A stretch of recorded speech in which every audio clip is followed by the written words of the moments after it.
The Stranger by Norman Whitney. Chapter 9. A Secret Weekend. Anna did not know what to do.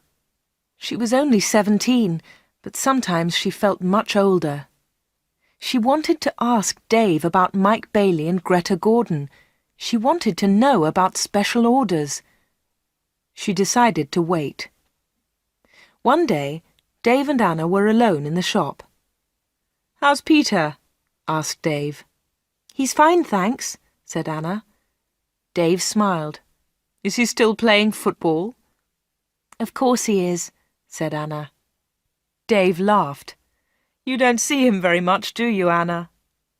"I see him 3 or 4 times a week," said Anna. "What about weekends?" Dave asked. Anna replied quickly, "I don't see him much at weekends. He plays football then." "When are you getting married?" asked Dave. "I don't know," she replied. "We haven't decided yet. Perhaps next year." "That's a long time." Dave smiled at Anna. Anna felt afraid. She also felt excited. She didn't know why. "Sometimes you're bored, Anna, aren't you?" said Dave. He looked into her eyes. "Yes," said Anna, "that's true." "Why don't you come away with me for a weekend?" said Dave. "We can go to London." A weekend in London! Anna had only been to London once for a day. Anna was excited, but she was also afraid. "I don't know," she said. "I must think of Peter." "Oh, forget him," said Dave. "He'll never know. Come with me and we'll go to the best shops. We'll go to the best cinema. Will you come with me?" Anna said nothing. Suddenly she had an idea. She looked at Dave. "Perhaps I'll come with you," she said. "Good," said Dave. "That's great." "But first," said Anna, "I want to ask you something." "What do you want to know?" he said quietly. "I want to know about your special orders." "Very clever," said Dave. "You're a village girl, but you're very clever, Anna." "Village girls aren't stupid," said Anna. "Now tell me about your special orders, then I'll come to London with you." Dave was angry. "One question. You can ask me one question," he said. Quickly, Anna asked, "Why do people come to you? Why—" "One question! Only one!" shouted Dave. "All right," said Anna, "but don't shout. Tell me, why do people come to see you?" Dave thought about his answer. He spoke quietly. "They come for help," he said. "They need help, and I sell help to them. That's all." Anna didn't understand. "What sort of help?" she asked. "One question," shouted Dave. "I've answered your question." Anna said no more. She and Dave had made an agreement. Anna had asked her question. Dave had answered it. Dave had invited Anna to London for the weekend, and Anna went with him.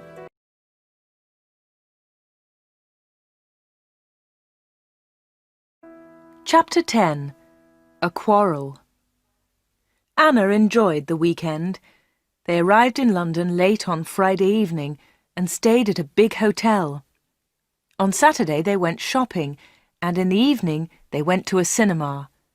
On Sunday they went to a park.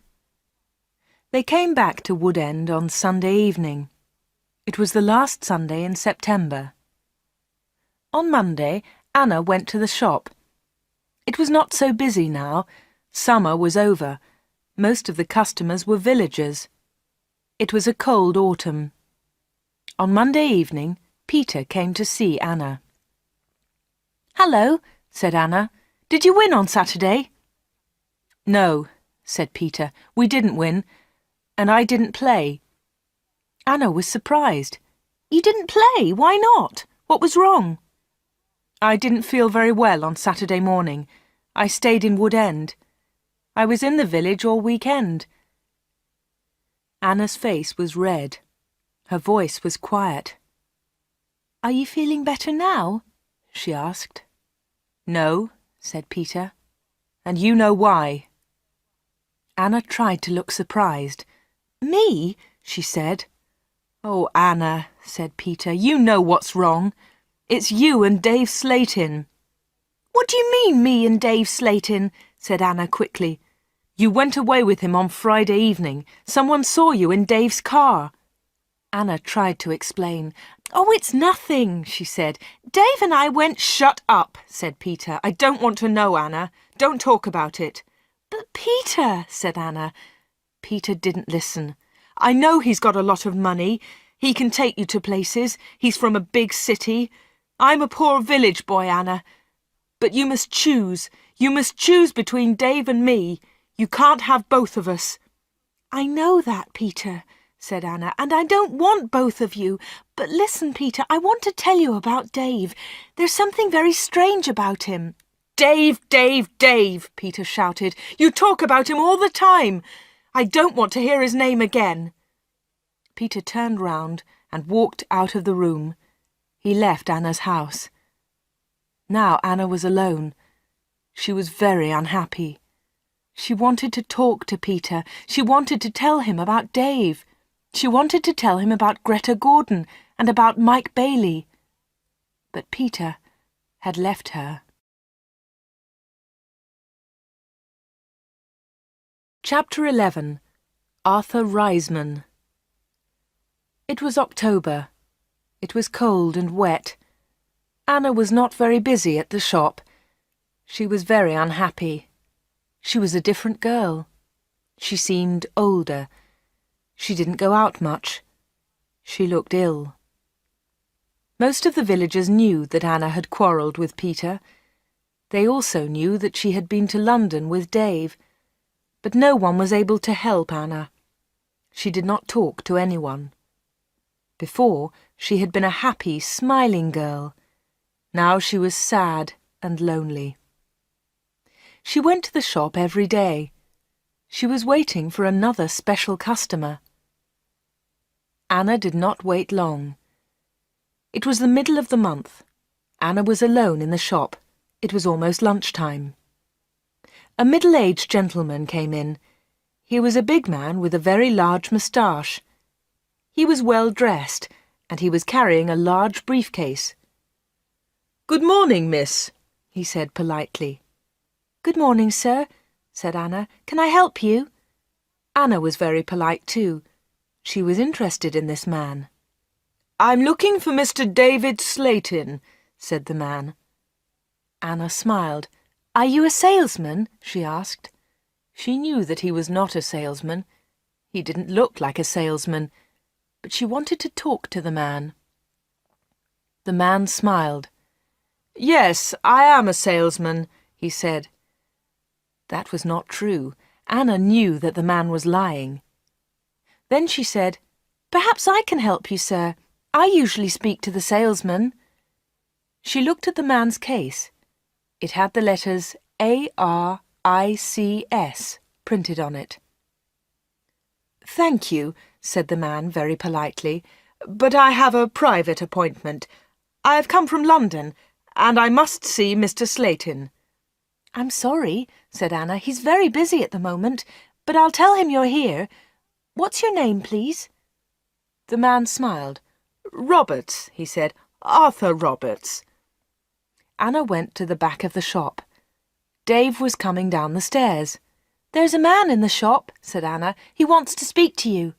"Thanks," said Dave, and he went to the front of the shop. "Good morning, Mr. Reisman," said Dave. "I'm pleased to meet you." Anna listened. Reisman! The man's name was Reisman, not Roberts. What a liar! The man did not look at Anna. "I'm pleased to meet you, Mr. Slatin," the man said. "Please come with me," said Dave. Mr. Reisman followed Dave. They went into the special orders room. A minute later, Dave came out. He came to the front of the shop. "It's lunchtime, Anna," he said. "You can go home now." Thanks, Dave, said Anna. I'm going in a few moments. Dave went back to the special orders room. Anna did not leave the shop. She waited. Anna wrote down the letters A-R-I-C-S. She understood A-R, Arthur Reisman, but she did not understand I-C-S. At 1:30, Anna heard noises. Mr. Reisman was leaving. Dave was talking. "Thank you, Mr. Reisman," said Dave. "And thank you," said Mr. Reisman. "You have helped me a lot." "Good," said Dave. "Goodbye, Mr. Reisman. My assistant isn't in the shop, but you can open the door. Goodbye."